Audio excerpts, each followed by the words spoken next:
You're listening to Sticky Note Conversations with Erika Washington. Way below acceptable. Way below acceptable. On this week's episode, the US as we know it cannot sustain itself. We cannot bear the debt that we owe because we no longer have the allies. Even though we put on a good front, I don't think that voting alone is enough anymore. Way below acceptable. Hey there, Sticky Note listeners. This is another episode of Sticky Note Conversations. I am your host, Erika Washington, and I'm really excited today to have a conversation about something that has been on my mind for, I think, at least a little over 8 years at this point, but it's been on a lot of folks' minds. Leaving the United States. What does that mean to exit the United States? Is there a place that is better or safer for Black women, for Black folks in general, or women in general?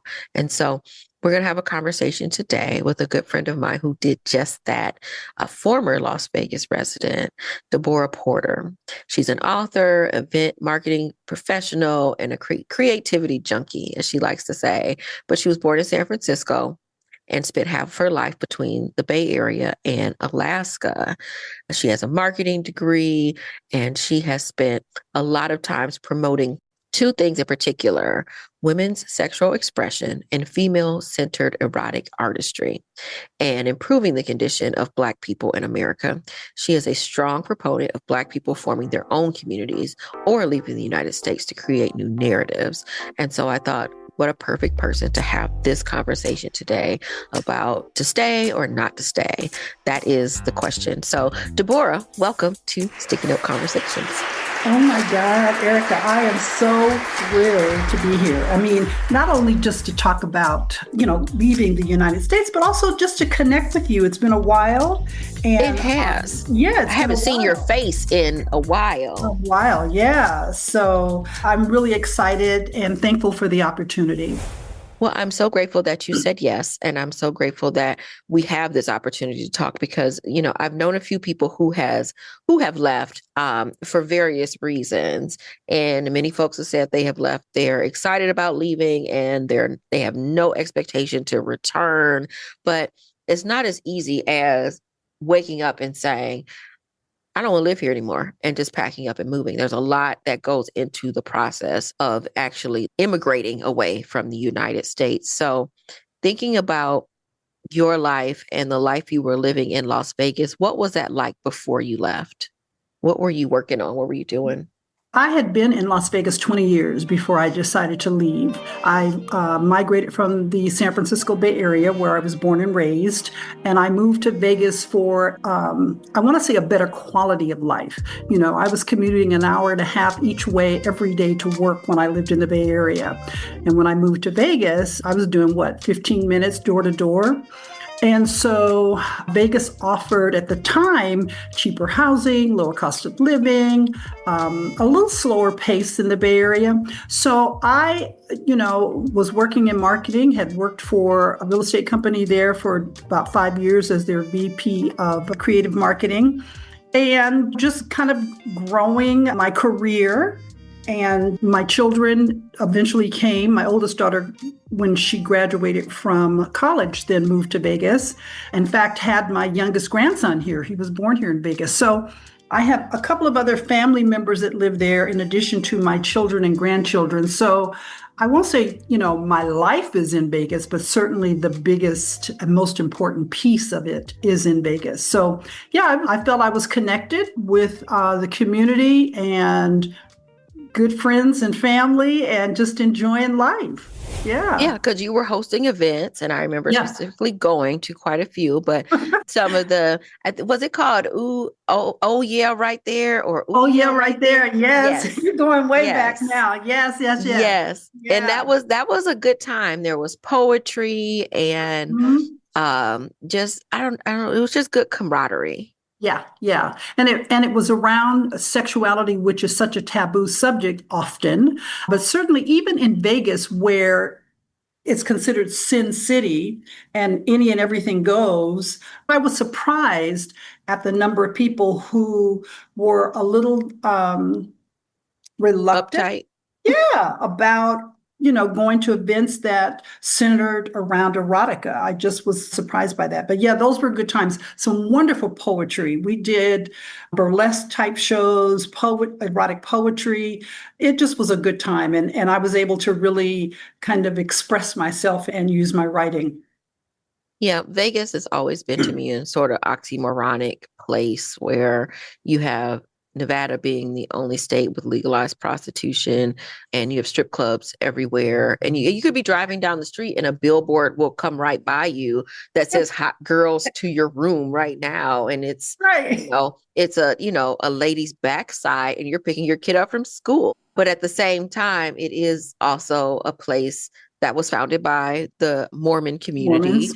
and Hmm. we have more churches per capita, I think, than anywhere as well.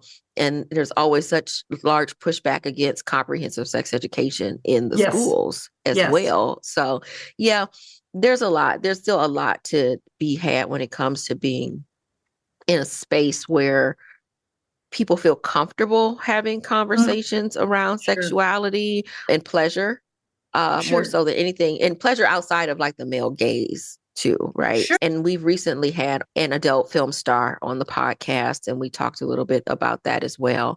And so, yeah, there's so much to unpack when it comes to it's okay to make money doing this, but it's not okay to just have like in-depth conversation Sure. and exploratory conversations for folks who may not even know what they don't know. Exactly. Exactly. No, that is so very true. But I enjoyed what I was doing and watching Vegas evolve because she's always evolving. I sometimes say that Vegas becomes the harlot of the West because she reinvents herself to whoever has the dollar.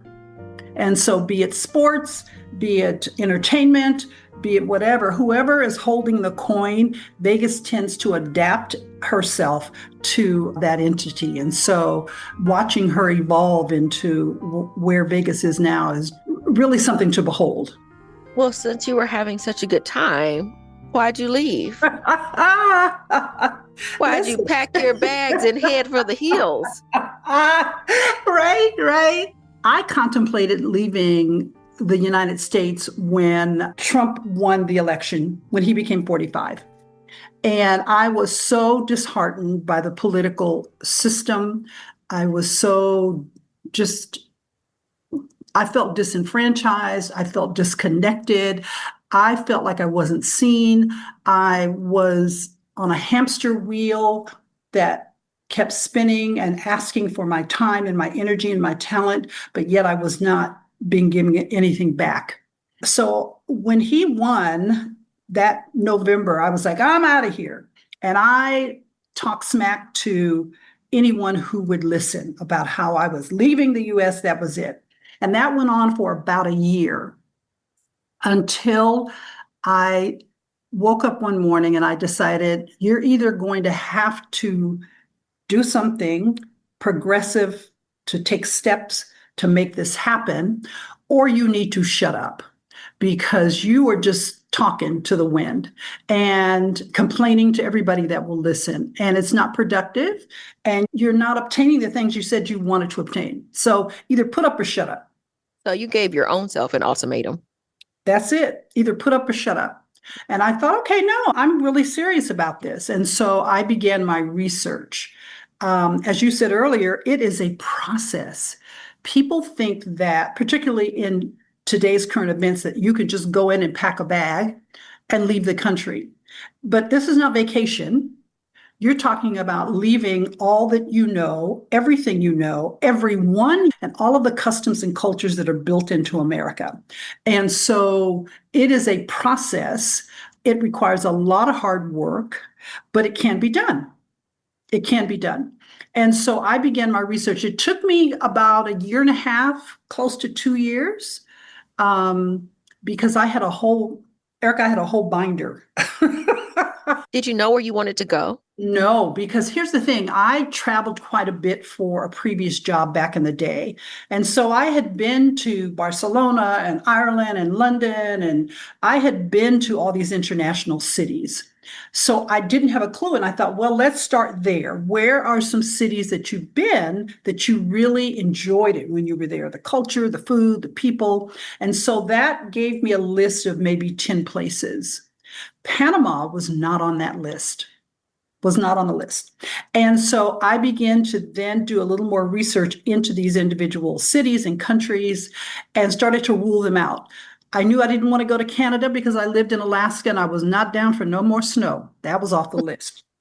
I loved, for example, when I was in Dublin, Ireland, but I didn't want rain like Seattle and that cold, wet. Nope, wasn't going to work either. So eventually I ended up with maybe 3 or 4 countries that were going to work. Costa Rica was among them. Mexico, as I said, I talked about Spain at one point because I loved Barcelona. And again, Panama was just not on the list. And someone mentioned to me, have you thought about Panama? You're talking about Costa Rica and Mexico and, Central America. Have you thought about Panama? And I thought, no, absolutely not. I hadn't thought about that at all. And had you been there before? No, had never been, didn't know anything about it. But and this is what I tell people who are, as you said, trying to think their way out of this. I want to leave, and what do I do? Start with a list, which is what I did.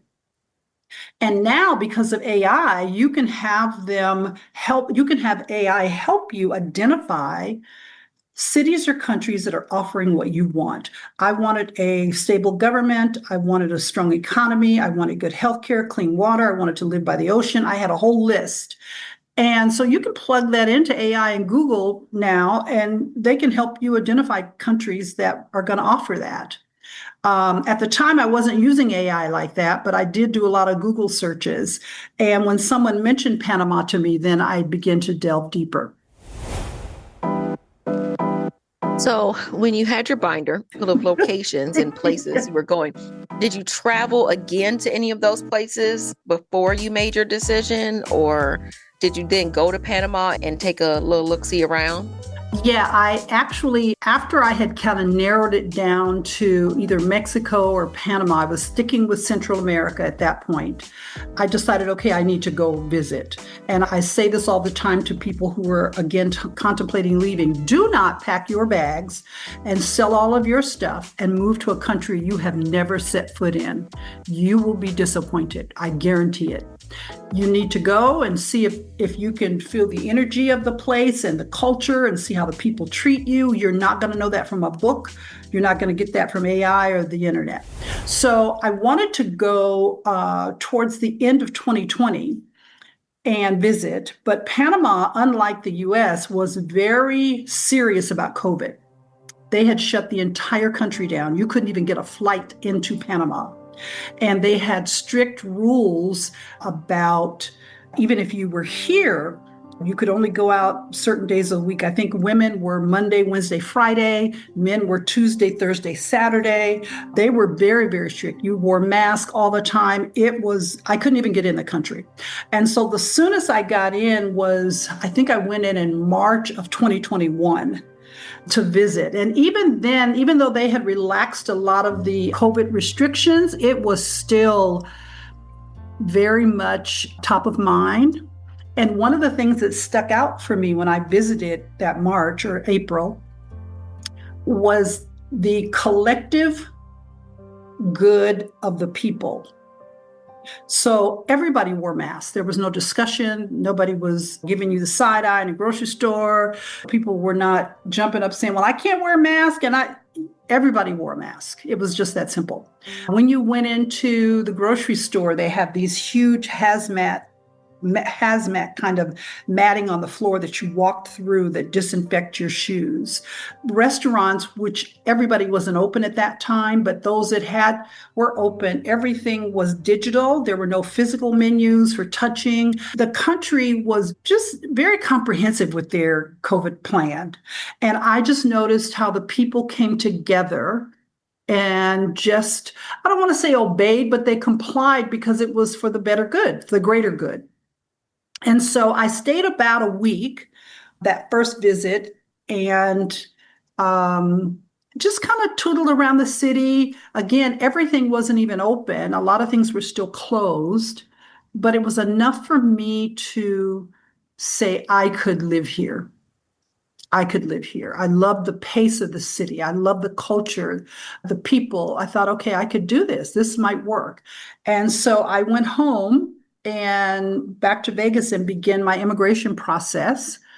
Then I came back for a second visit that August and stayed about a month because then I really wanted to see neighborhoods. And if you're talking about moving here, where would you live in the city? And where's the nearest grocery store and pharmacy and all of that. So I visited twice. And when I left here in September, going back to Vegas, I went back and sold everything. Sold the car, all my furniture, all my everything, and packed up. You're listening to Sticky Note Conversations with Erika Washington. So when you went and you got some chance to spend time with other people there, did the language barrier become an issue for you, or has that been an issue for you? Yes, it's a Spanish-speaking country, and while the language frustrates me because I'm not able to really fully express myself. Now I've been here a little over 3 years now, so my Spanish has gotten better, but mi español is still muy malo. It's still bad. And so it is frustrating for me, not the Panamanian people, because I butcher Spanish when I'm in the back of an Uber or in a restaurant, and they just help you out. Like, oh, you really meant, whatever. So I found that the people were very forgiving and understanding that you were struggling, at least trying to speak their language, and they were very helpful in helping you figure it out. Unlike, say, for example, Paris, if you don't go in there fluent and you go in with your broken French, they look at you like you're crazy. They have no compassion or no empathy for the fact that you are struggling. So different here in Panama. So you've been there for how long now? 3.5 years. Yeah. 3.5 years. Oh, wow. Time has flown. I know. Can you believe it? Do you feel like a Panamanian? Yes and no. First of all, I do not stand out. People do not know that I am not Panamanian until I open my mouth. So it's nothing for people to walk up to me and start speaking Spanish. Was that something that you wanted, to be in a space where you didn't feel like a minority? Yeah, absolutely. I mean, I knew that I would be identified probably as an American, but I didn't want to stand out immediately like, oh my God, we know you're not from here. So, yeah, I feel like I have adopted a lot more Panamanian cultural traits since I've been here. So I don't feel like I'm necessarily a Panamanian, but I certainly have learned to let go of a lot of American expectations and entitlements and our hustle way of thinking. Yeah. So you'll hear a lot of people say when they leave the country, that's one of the things that stands out is the lack of a hustle mentality, that things are more laid back. People are more laissez-faire, or just spending time having siestas. And, you go to Italy and things shut down in the afternoon. Yep. I think it's the same in Spain. So how is that felt for you? Like, what is that adjustment of working, and, the whole grind, I'll sleep when I'm dead sort of mentality that is prevalent in the United States? How has that changed for you? It really has. And I say this often, you don't realize the stress and pressure and anxiety that we live under with that mentality until you step away from it, until you're away from it. Then you say, oh my God, wait a minute, what's happening? Sometimes it's frustrating in that, for example, if the air conditioning guy says he's coming at 9 o'clock, I'm looking for you. Right. At 9:30 or 9:45, he might text me and say, okay, so I'm on my way. And I have learned to breathe and let that go. It's a different pace of life. Things are going to happen, maybe not in the time that I had anticipated, but it's going to happen. And so it has been a good thing to not have that hustle, that bustle. I remember once at the time I had someone who was helping me and translating for me and driving for me because I didn't know where I was going. And I asked him to take me someplace on Sunday, and he was taken aback, like, Sunday? He goes, no, I can't do it Sunday. That's the day I spend with my family. Like, what were you thinking to even ask me to take you somewhere on a Sunday? So it is very different here. In Panama on Sunday, they shut down Avenue Balboa. Think of shutting down the Strip. Mm-hmm. And they shut it down to traffic so that people can walk, they can bicycle, they can push strollers. And that's what happens every Sunday here. The city slows down. It's super quiet. It's just a different lifestyle. So what does work look like for you now? Are you doing events and having, erotic events in Panama now too? Yes. And are they less uptight about it? Well, it's interesting. Panama is very much like Vegas when there is this juxtaposition between, on one hand, we're open, and on the other hand, we're a Catholic country and very conservative. And so the marriage of these two ideals plays out every day. So yes, I am still doing erotic events here in Panama, believe it or not. I did an erotic poetry show. I did an erotic game night. I just closed the first ever Panama erotic art exhibit that encompassed a variety of artists, which was phenomenal. So I'm still doing my thing in that genre, but Panama, like Vegas, has legal prostitution. They have casinos. For a hot minute, I was just like, well, oh, okay, I might as well be in Vegas. But on the other hand, things happen that remind you that it is a Catholic conservative country. Hey there, Sticky Note listeners. This is your host, Erika Washington. I hope you've been enjoying all of these episodes of Sticky Note Conversations as much as I've had creating them. Creating a podcast was a longtime dream of mine, and I'm so privileged and excited to be able to do this and bring you new conversations weekly. However, Sticky Note Conversations, like any other podcast, is not free to make. It costs nearly $100,000 a year to produce both Sticky Note Conversations and American Dreams Reproductive Justice. It is my dream to continue doing this and to grow it, make it bigger, make it better, talk to more people, talk to some folks outside of the country. I want Sticky Note Conversations and American Dreams Reproductive Justice to tell the stories that you want to hear. But we need your help. If you find it in your heart to donate, please go to makeitworknevada.org and click the donate button.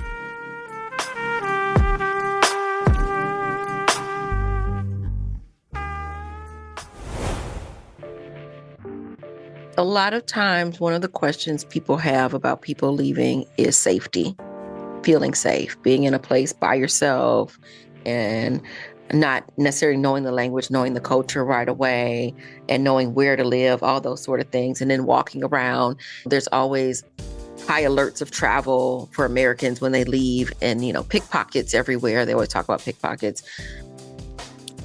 Were you concerned about safety when you decided to move? And do you feel safe now, as in comparison to living in the United States?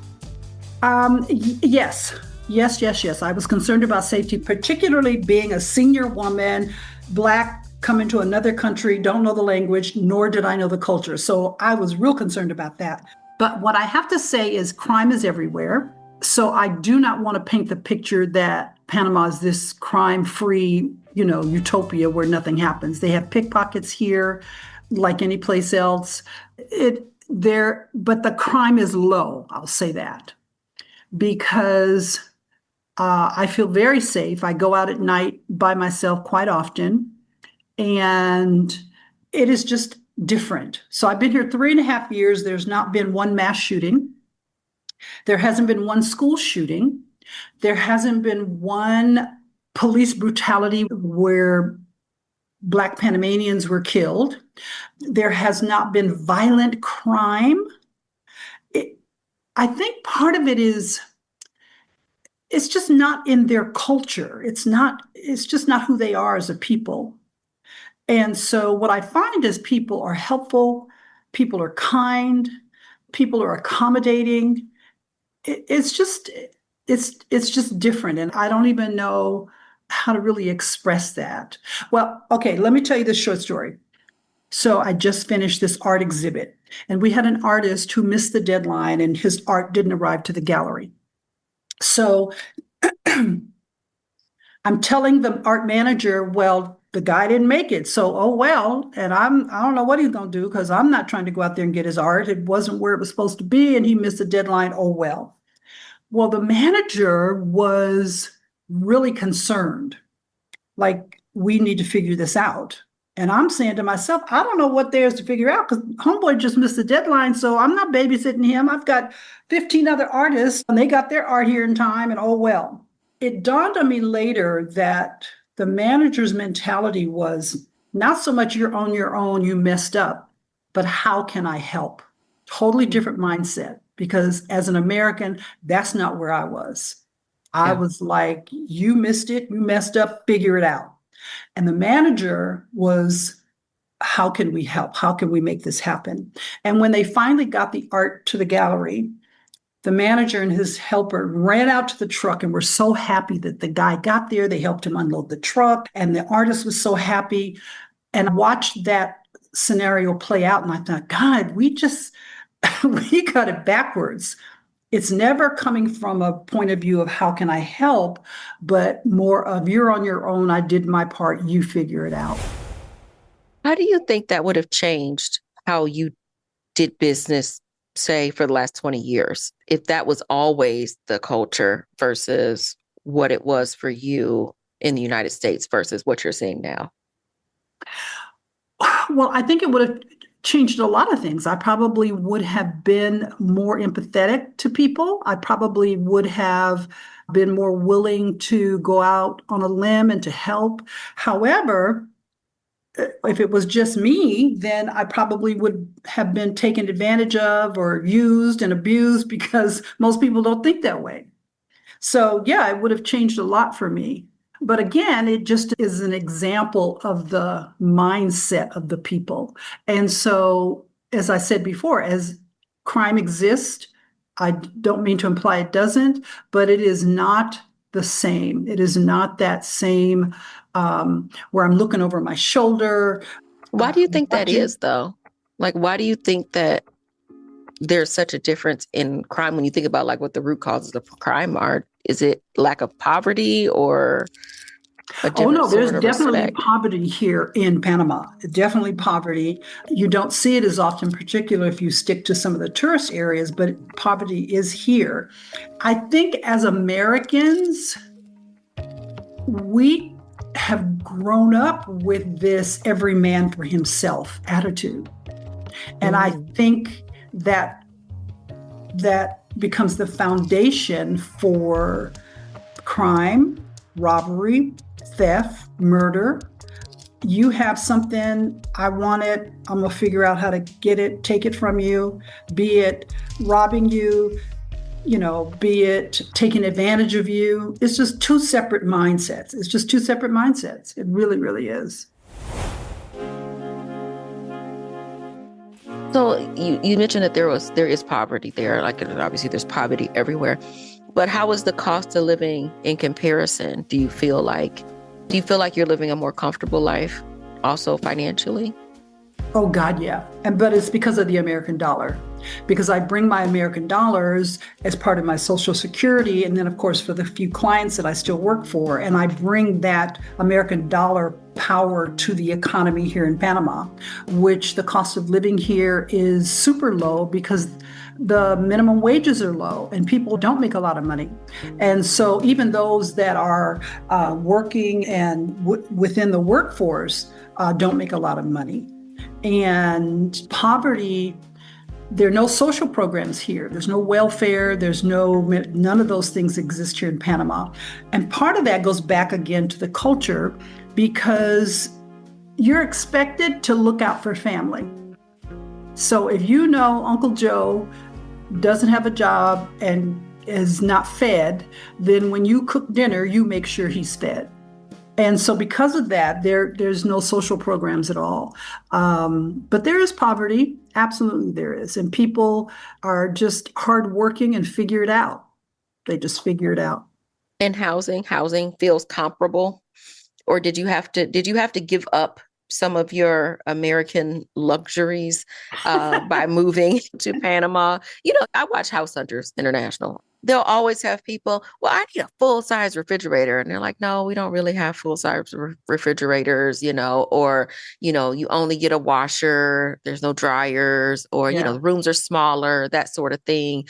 And I think many of us are spoiled in America by the size of our homes. And especially in Las Vegas, you can get a 25, 28, 3,500 square foot house, at one point for a good price. Not so much anymore. But when you could, and everything was also almost brand new here, because Vegas is such a young city. So I can imagine also moving somewhere else where things are older and you might not have those same amenities. What was that search like for you? Were there some like little shock value in certain areas? Like, ooh, okay, so I can never do this again, or this is going to be difficult. Like, what is that like? Yeah, it has been comparable. Have there been sacrifices that I had to make? Absolutely. But I won't tell you how much rent I pay, but I will say it's less than $1,000 a month.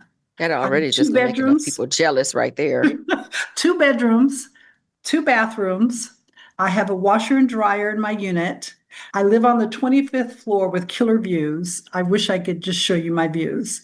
My apartment is smaller because I chose a slightly older building to keep my costs low. Now, I could have gone down to Avenue Balboa, which is where a lot of Black expats live, and been in a high rise and paid maybe twice as much for larger rooms and more amenities. But I have a gym in my building. I have a parking in the garage. There's a tennis court. There's a dog park. There's a pool. So I'm not really being deprived. However, we have quite often the power will go out. Now, it's not out for days, but the power will go out, and sometimes it's out for 30 minutes. Sometimes it's out for 15 minutes. Sometimes it might be an hour. That would be totally unacceptable in the US. Sometimes the city will shut down the entire water supply while they're either cleaning a tank or they're updating something. So the entire city will not have water for maybe half a day.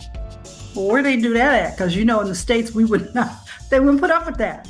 But when I see those things happening, Erika, I say to myself, are you willing to put up with a half a day with no water versus how you were living in the US?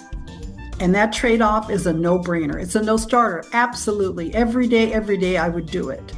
Now, the thing about the water, and people say, oh my God, how could you guys go out? They let you know on Sunday, we're cutting off the water for half a day. So it's not a surprise. You go in there and prepare. You put some water in a couple of pots or a bucket or whatever you think you're going to need, and you buy some extra water to drink, and that's the end of it. You prepare for it. So even though it's an inconvenience, I don't feel deprived at all. At all. You mentioned the expat community. The Black expat community. How large is that, and how has that helped with your transition? Let me tell you, when I had finally narrowed things down to Panama, Costa Rica, Mexico, I joined the Black Expats in Panama Facebook group run by Charlotte Van Horn, who's a good friend. And at the time, there might have been 1,000 people in the group, and it was a good place to get resources. Hey, I'm looking for an immigration attorney. Hey, I'm looking for a realtor. Who's used a good plumber or an electrician or whatever you needed? And it was absolutely, it just was critical in helping me navigate coming to Panama. And now they are close to 9,000 in her group. And they come every month. She does a relocation tour for people who want to come and explore Panama as a group. But I found everything I needed in the group. I found a sense of community. And so even though I didn't know anyone when I came, I did start to meet some of the expats that were already here through the group. Have you felt like you've built your own community now of friends and folks to hang out with, that sort of thing? Oh, God, yeah. Let me tell you something, Erika. And it takes my daughter to talk about me. How do you go to brunch at noon and you don't get home till 9 o'clock at night? That sounds like a good time. That's not brunch. That's a whole job. That's a shift. Yeah. Because Panama is, I keep going back to culture and community and feeling one. It is very much that. And I turn down more invitations than I accept because some days I'm like, girl, you guys go right ahead. I am tired. Panama will run you ragged. There is always something going on. A salsa class, a dance class. They did wine tastings. There's the art stuff. I mean, there's just always something going on. And so, yeah, I have a really good group of friends from all over. But I also have a really good group of Panamanian friends, which I really, really get a lot from. I get a lot out of the relationship because they're able to share Panamanian history and particularly Black history here in Panama. It is amazing what I have learned that you won't necessarily learn from the history books about Black people coming up from the Caribbean and just migrating to Panama and the work that they did on the canal and just the history. It has been amazing because that was the other piece. I didn't want to come here and cocoon myself with just Black expats. I wanted to be a part of the culture. I wanted to learn about Panama. So that for me was super important. So, yeah.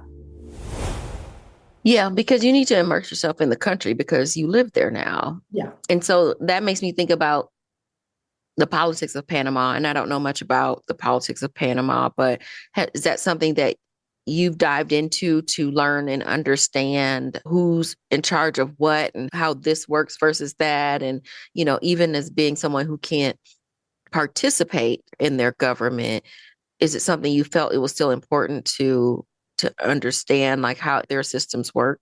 Oh, God, yeah. Yeah, absolutely. And as you said, I can't participate in any of their politics. In fact, there's certain jobs and employment that expats can't hold here in Panama that they reserve for Panamanians. But I do try to stay abreast of what is happening and what the political climate is like. Number one, and I say this with all love in my heart, Panama is still very much corrupt in terms of the government, which accounts for a lot of the poverty. When you look at the billions of dollars that the canal brings in, there, in my brain, should be no reason for Cologne to look the way it does. But that money is not being filtered down. The best jobs are given to the friends and family of those higher up. So Panama is still very much corrupt in its government, not as corrupt, but it's not as though democracy here flows freely and, you know, everybody's doing their part. But they just had an election. They welcomed in Moreno, the new president, who at first I was very much impressed with him because he came in like kicking butt and taking names. And I thought, oh, okay, maybe he's really going to try to put an end to some of this. But once Trump was elected, he has lost favor with the people because he's bowed easily. He's toed the line quite easily. And so the people are so disappointed with that. And while he is trying to do great things, I don't think he's standing up as much as he could. But on the other hand, I respect the fact that he's got to think about how do I keep my country safe from invasion? And I mean, it's political. You got to play politics. And so that's, I think what he's trying to do is walk this precarious line. But yeah, I do try to stay abreast of what's going on here in Panama, because what happens in the US affects us here in Panama, not just because my money and family and everyone is still tied to the US, but just the international relations makes a big difference. Sticky Note Conversations with Erika Washington. Hi, my name is Aaron Ford. Hi, my name is Nina Nova. Hi, I'm Lori Lee. And you're listening to Sticky Note Conversations with Erika Washington. Hey y'all, I'm Erika Washington, a host, creator, and executive producer of Sticky Note Conversations. My life, my mind, is always running way too fast. So I jot down thoughts, questions about life, wish lists, goals, all on sticky notes. One sticky note was this podcast. Over the course of my journalism and social justice journey, I've met some really amazing people, but I hated that I couldn't talk longer and really dive into their lived experiences, their views of the world, and their dreams for the future. Sticky Note Conversation is for anyone who enjoys a really good conversation. Sticky Note Conversations with Erika Washington. How often are you getting back to the States? I was coming 2 or 3 times a year, but this year I haven't been back at all. And here we are bumping up on July. I'm actually traveling to Colombia in August. So I know I won't be back to the States, maybe for Christmas again or something. I don't know. I miss my children and my grandchildren, something fierce. Yeah. I really do. If I could just pick them up and plant them here. Have you lobbied to move them? Have you lobbied for them to want to move? Yeah. They just are like, bye. But I have no intention, I never say never, but I have no intentions of ever moving back to the US. I think that we have been hoodwinked. I think that we have been played. We have been fed propaganda that we have internalized, and it's been to our detriment. And so now that I'm away from it, there's no reason why our healthcare should cost what it does. There's no reason why housing should be scarce and cost what it does. There is no reason for the death rates and the guns and the police brutality. You don't realize that it's not the norm until you get away from it. Then you realize, oh, wait a minute, other nations are not living like this. So what's happening? What was that all about? You mentioned healthcare, and, what does that look like for you now? Like, is it something you have to pay out of pocket since you're not a citizen there? But you said they don't have social programs, so I'm assuming they don't have like a Medicare type situation. No, and I do pay out of pocket. I try to do most of my medical things when I come back to the US, but as I just said, I haven't been back since July. And while I'm not a citizen, I am a legal resident. So I have a residency card that is good for 10 years. So I've gone through the immigration process where I no longer have a visitor's visa, but a pensionata visa, which allows me residency.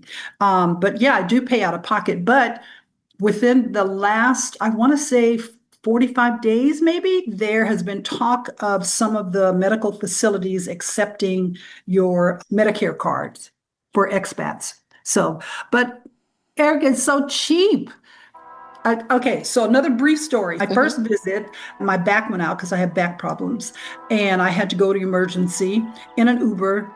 Of course, I don't know the language. I'm scared. I'm in pain. I get in there. They whisk me right in. They find someone that speaks English. They took care of me. The doctor came. They gave me pain medications without hesitation.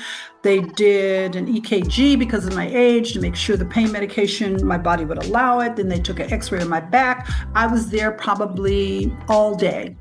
And so when I got ready to check out, they wheeled me to the accounting office, and I'm sitting there thinking to myself, well, Lord, I don't know how this is going to work. I mean, I'm going to transfer what little money I have in my savings, but they're going to have to take something, blood or something, because I don't know.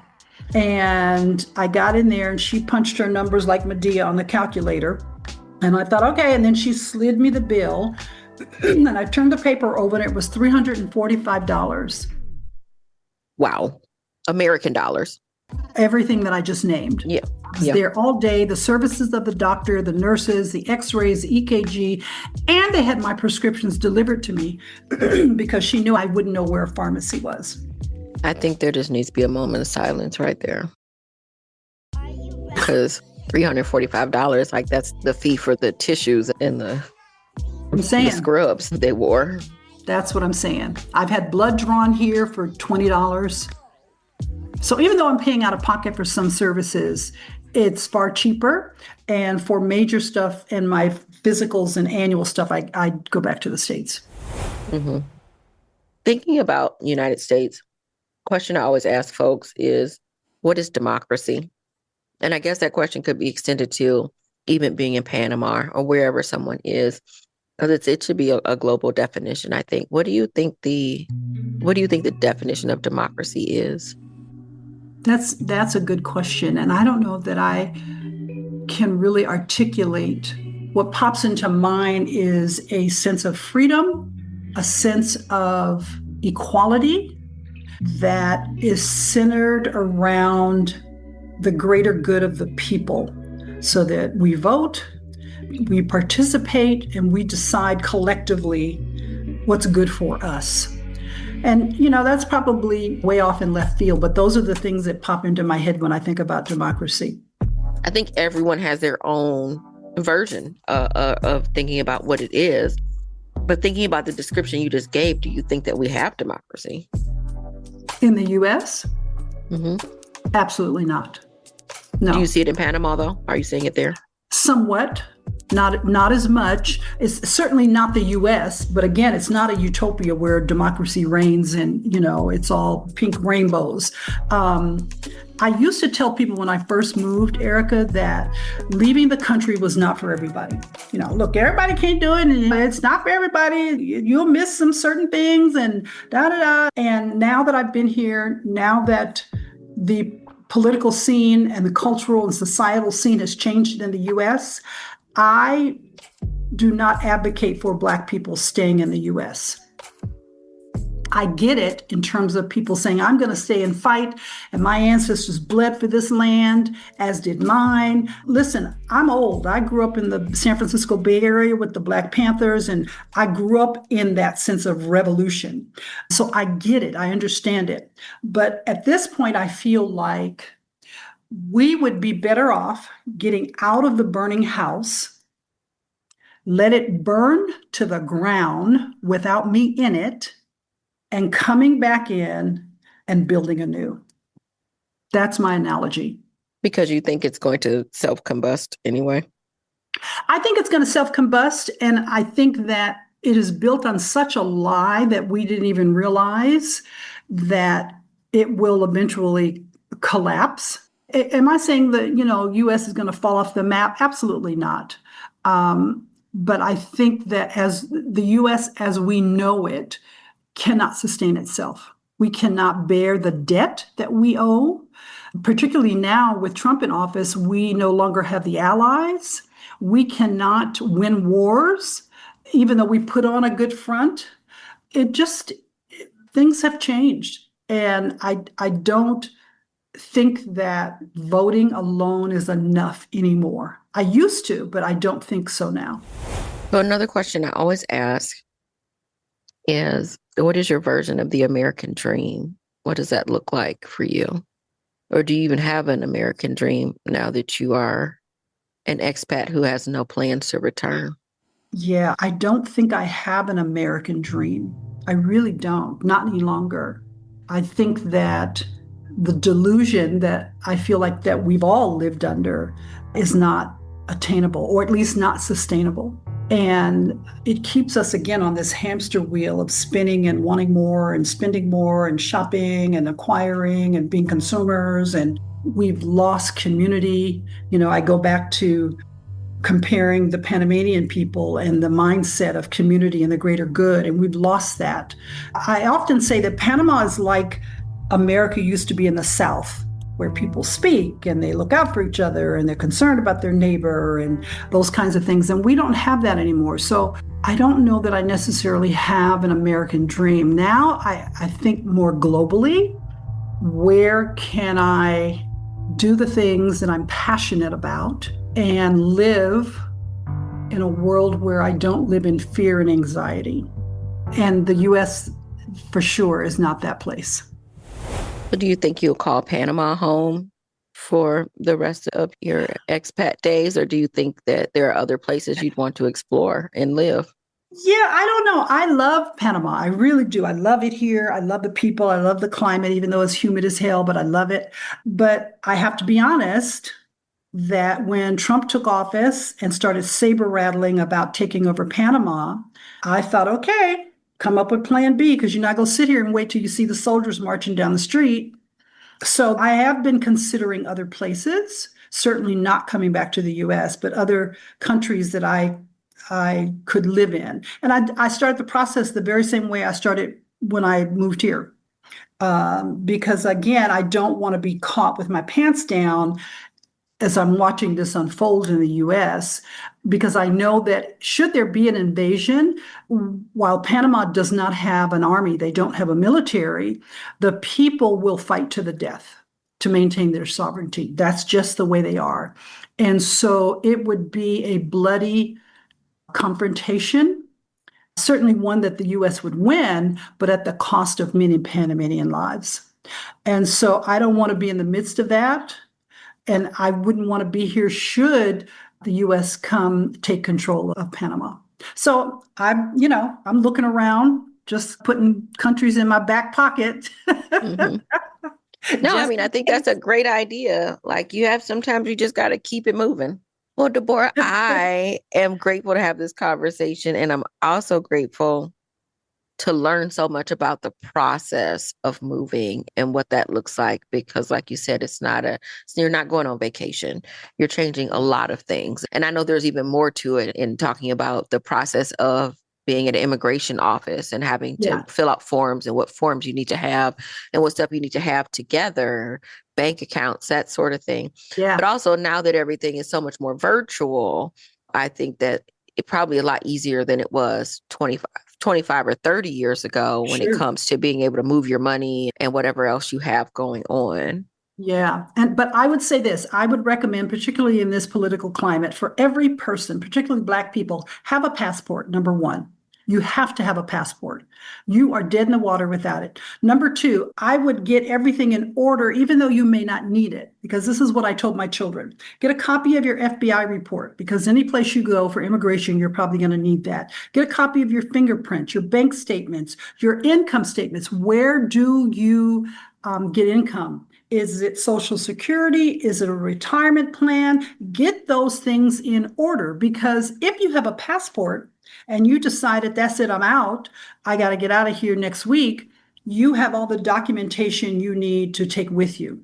And this is really important with so many government offices being shut down. So should they curtail workers at the FBI, how would you get a copy of your FBI report?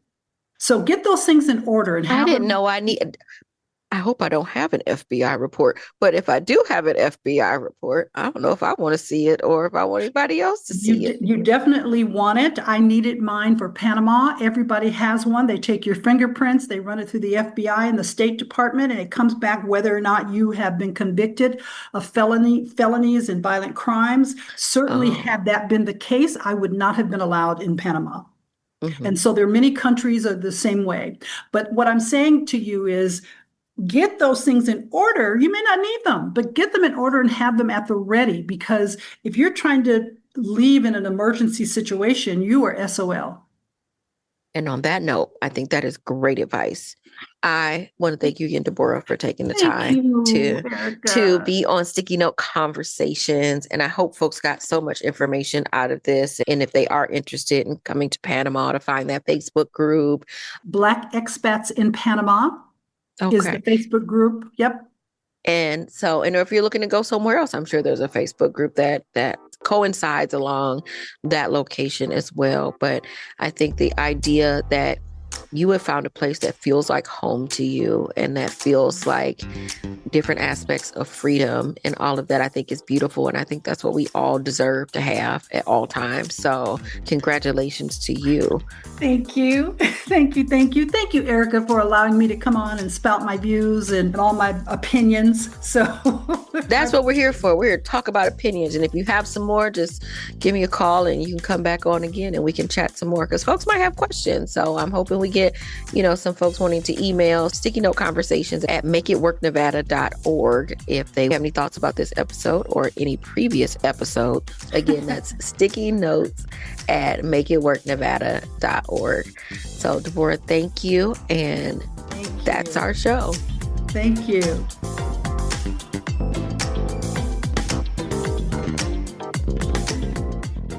Thanks for listening to Sticky Note Conversations with Erika Washington. Hosted and executively produced by Erika Washington. With editing by Black Gypsy LLC and Simone Endres. Special thanks to KUNV 91.5 in Las Vegas. This show is powered by Make It Work Nevada, a project of Tides Advocacy. And a special thank you to Grov GT Tigue and Inohs Sivad, who made our new theme song, Way Below Acceptable.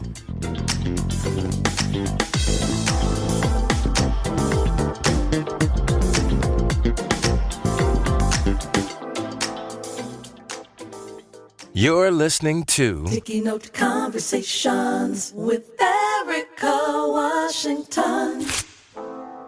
Hi, my name is Aaron Ford, Hi, my name is Nina Nova. Hi, I'm Lori Lee and you're listening to Sticky Note Conversations. with Erika Washington. Hey, y'all. I'm Erika Washington. And so what happened was we were not clear enough that when that Brown versus Board of Education decision was enacted, yeah, we'll let your kids come to school. But you know what we did not do was peel back the layers of all of those things. When Black people win, when that win trickles all the way down to Black folks, everybody gets a piece of that pie. I am so shocked by the system. And why aren't you screaming like your hair is on fire? The clarity was, I'm running for governor. The trepidation was, oh boy, I'm running for governor. Think about it. If our founding documents all say that we're a more perfect union, that we are always striving towards a more perfect union, then we should do that. The Sticky Notes is for anyone who enjoys a good conversation. Sticky Note Conversations with Erika Washington.